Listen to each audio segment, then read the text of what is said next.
So now with the second video, what I want us to focus on is actually calculating these figures.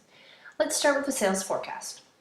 We can pull the numbers directly off the question at the top, so let's just plunk them in here. Next, the selling price. The selling price is always $250, so we can just copy and carry that across. Sales in terms of dollars is the sales in units times our selling price. Now our projected sales is going to be the sales in terms of dollars, so let's just copy that figure down and across. Now we were provided the breakdown, so it's 40% in the current month, oops, let's scroll over, and then it's 50% in the next month and 10% in the month after that. So what we want to do here is actually calculate it out. Current month times our projected sales. Now, so we can hold this static. Let's do that, make sure it's a consistent formula, and drag it across. Next, what we want to do is go and the following month.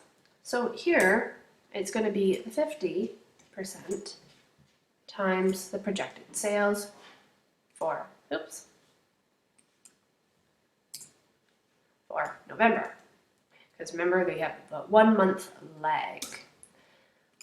So for that, let's hold it static at that B12 cell and drag it across. Lastly, we have the remaining 10% from November, which will be caught up in January. Drag it across. Now, before I had the XXX, which was sort of a place marker for that loan. We know we're receiving a loan because it was provided in the question in the third paragraph down. What month do we receive it in? It's January. So we want to record our loan right there. Finally, for total receipts, this is where we want to start using some of our sum functions.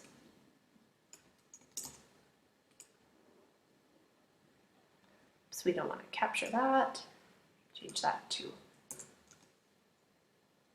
there, much better. So now we have our total receipts. We're trying to figure out what our AR is as of the end of February. Well, let's think about this. At the end of February, we have the difference between, or really, the 40% is paid up. So you can do it one of two ways. You can either do the 875 minus the 350, because that really gives us the 60% that's remaining. Then from that, we need to add on 10% pertaining to January. So that's over here, because that still has not been paid. So our AR at the end is 580. Next, we'll put this November back in place, is our purchase schedule. So we want to copy down our sales in units, because we need this information again. Now our desired ending inventory is actually going to be 60% of sort of the sales in units for the next month. So in this case, it's going to be 60 times our 1500. Let's drag that formula across, and it won't be able to appear for March because we don't have April's. Now our beginning inventory is going to be a very similar figure, but instead of going 60% over, we can almost do 60% of the current month. So 60 times current. Now our total purchases is going to be equal to our sales plus our desired ending plus our beginning.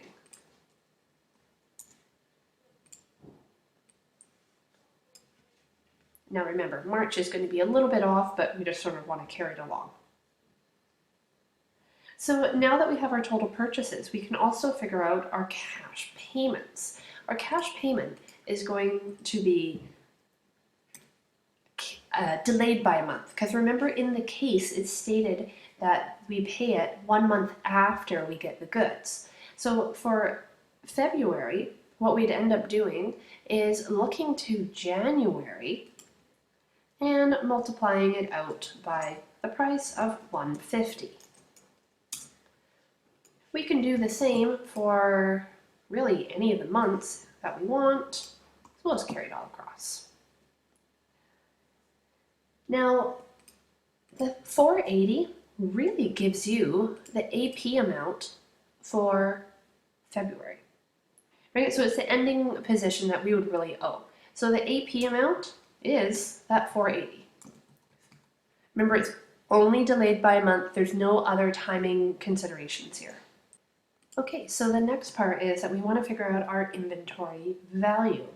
To do that, we want to take a look at our ending inventory times 150. So that will give us our inventory value as of the end of February. I know I'm in the March column, but it gives you the general idea. So let's copy this down one more time for our payment schedule.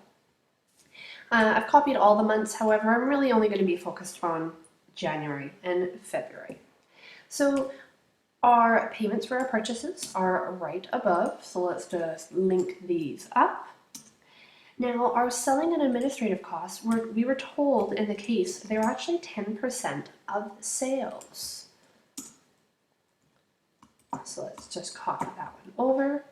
Wages were provided at $85,000. Rent, we were informed, was $9,000. Now, tax installments, we were also told, so this is provided, that it was $25,000. Now here, remember how we took out that loan for $80,000 because we actually did $100,000 of office quote modernization. So we want to include that in our payment schedule because that is a large cash outflow. Now the interest on our long-term loan we can calculate. It's going to be the $80,000 times 6% divided by 12. That's going to be $400 a month. Dividends, we were told, were $40,000 in January. And short-term interest, we're almost there being able to calculate it, but we cannot for February. We can for January because we were told that it's always like the month after, but we cannot calculate it for February because we need to do our cash budget first. Okay, so before we actually start the cash budget, let's actually insert a summary line, so our total here. We really need to know our total payments, even though we can't really figure it all out for February quite yet. We can get most of it included. And there we are. Now, within the cash budgets, let's head there. Our cash receipts are up here. Our cash payments, we just calculated that. And our net cash flow is that minus that. So we know now we're in the negative 24,900. Now our beginning balance is actually on our balance sheet in the case. It was 20,000. We don't know our, well, we could do our projected cash, which is this, oops, there we are, plus that one, which is negative 4,900. We know our ending cash position must be 6,000, or at least 6,000, which sort of tells us we can figure out our loan difference between the two figures. So we have that amount less 6 gives us 10,900 we need as a loan. Also it tells us down here we can go like that and just flip the sign around so it shows us a positive figure. This you can also do that. Let's just make it positive. There we are. Now we have enough information to figure out our short-term interest. it's going to be our 10,900. Now let's take a peek at what our rate is on the long-term interest. It's 9%. So we want to do 9 divided by 12, and it's going to be about 82 bucks.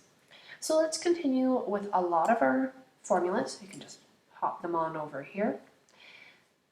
We now know our beginning is actually going to be 6, not to 20,000 anymore. Our cash position, we can figure it out. We're just going to copy that formula over. Okay, so it looks like we're in a position to pay at least some of our loan back, which is a good thing. So in order to figure this out, what we want to do is I would just go with a formula. Same thing, copy it over as before. Oops, and we need to actually add a figure in there because that would be more helpful. We can pay back about 8,500. So from here, we had that loan. Oops, let's fix our, we don't need to make it a negative anymore since I flipped the other one around. That.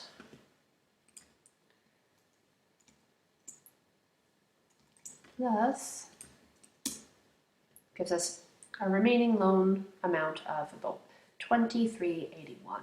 Now if you want to do a quick fix on formatting, because it might be driving you a little bit nutty because it's making me mental, just do that and then let's put it to the dollar.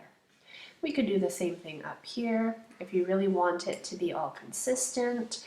So these are now looking much prettier than they were before. And that one too, let's not forget about it. So let's keep scrolling down. After this point, we are now ready to draft up. First will be our income statement. So let's prepare our income statement. So we're only really focusing on January and February. So let's just copy those months down. Let's add a total rather than having just March there. So on this income statement, we'll probably start with the revenue, COGS, gross profit. Next, similar to what we had above, and if you want and if it's easier, you can sort of do a cheater version because it contains a lot of the main things. We might just need to insert a few lines and change a few things around. So let's do our cheater. So we have selling and admin, wages, rent. Now we don't want to have tax way up here. And we also won't have that, modernization of the office. But what we would have right underneath rent is likely amortization. So let's change that to amortization. Then we can have our subtotal of earnings before interest and tax. We won't have dividends in there anymore. We'll move that up a line. So we have interest expense, short term, long term. Now, do earnings before tax. And I'm going to scroll down just ever so slightly so you can see it on my screen.